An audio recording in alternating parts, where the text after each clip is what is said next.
నీ మీదకే వచ్చింది శ్రమ. ఒక చేతగాని స్థితిలోనే ఉన్నావు.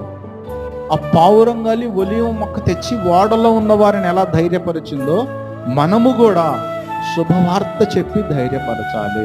హల్లెలూయా. మీరు ఇతరులకు శుభవార్త చెప్పేటట్టుగా ఉండాలి. చూస్తేనే ధైర్యం రావాలి, అంతేగాని పొరపాటును కూడా కృంగిపోకూడదు, అధైర్యపడకూడదు. సింహం వలె ధైర్యం ఉండాలి.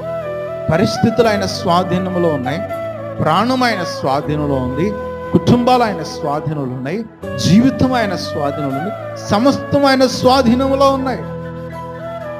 ఆయన సెలవు లేకుండా నువ్వు ఎన్ని హాస్పిటల్ చుట్టూ తిరిగినా నీ వల్ల కాదు. ఆయన సెలవు ఉంటే అసలు ఎటు పోయినా నీకు ఏమీ కాదు. విశ్వసించిన వాళ్ళు దేవునికి స్తోత్రం చెప్పండి.